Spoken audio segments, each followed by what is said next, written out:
first thing that I'm going to show you today is centralizing your product feedback from your support tool and organizing that product feedback to be able to prioritize it. The second is prioritizing. The third is pushing that feature request to a dev tool like Jira, and then having the status of the feature request be updated automatically as it moves through your dev pipeline. And the last thing that I'm going to show you today is closing the loop. So let's look at tracking product feedback that lands in Zendesk. We have integrations with Help Scout, Intercom, and we have a Chrome extension that lets you track product feedback from anywhere across the web.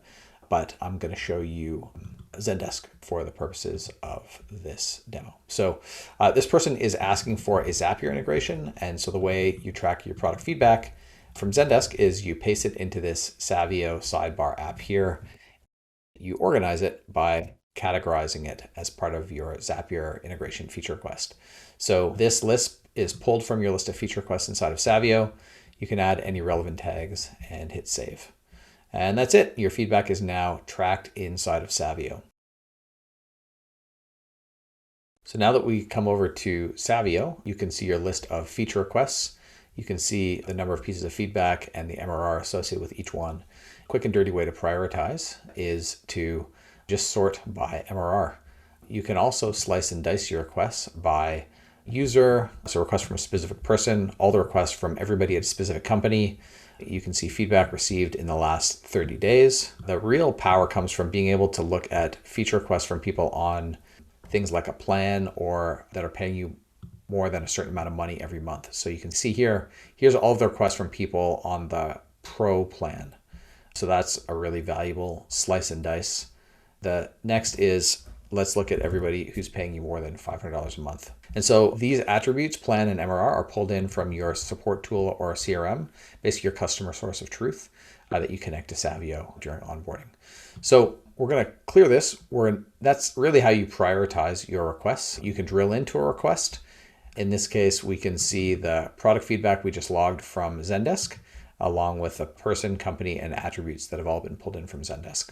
You can also see here everybody else who's asked for a Zapier integration. So this is a real good way for product to dig into the feature and understand the surface area of what needs to be built. The next thing I'm going to show you is how to update the status of a feature request. So if you look here, you can see each feature request has statuses. These are all customizable. These are basically the lifecycle stages of a feature.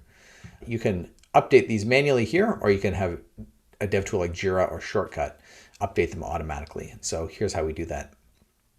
So we're going to link this Savio feature request to a Jira ticket. We're going to create a new ticket in Jira called Zapier integration. And when we create this, we will now open this in Jira. And before I change the status, I'm just going to show you how this piece works. So in Jira, what you see here is your Jira issue states here. And when an issue moves to this Jira state, Savio will update the Savio feature request status to this.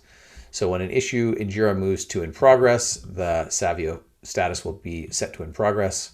When it's done, in Savio will be marked to shipped. So let's actually see how that works in reality. So you can see here we have a status of under consideration. In Jira, this is the linked ticket. We're going to change this to in progress. And you can see that the status has been changed to in progress. When we change this to done, your devs do some work, they ship the feature. You will note that the feature is now marked as shipped. So that's a really powerful way to stop bugging your devs, for the code to just do the work to update the status. You can trust that when a feature has been pushed to Jira or Shortcut, that the statuses here are always up to date.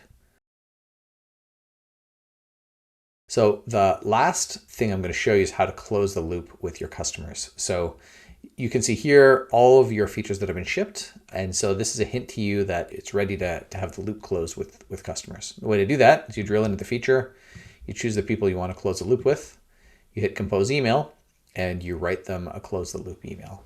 This is a template. You can customize this. So the default text here when you go to close the loop, set to whatever it is you like, and you can fire away. And we have customers with tens of thousands of feedback and thousands of feature requests. Some of the requests have hundreds and hundreds of people, 500, 600, 700 people.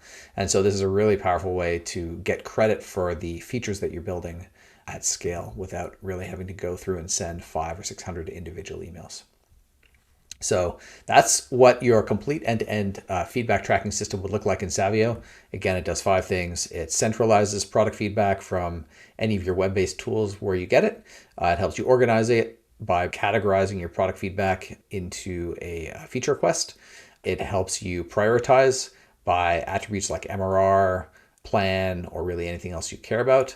It helps you track and keep status updated automatically as features move through your dev team's workflow.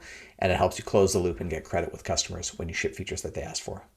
So we hope you like it. We hope you find it useful. If you have any questions, just hit us up, support@savio.io. We're here to help.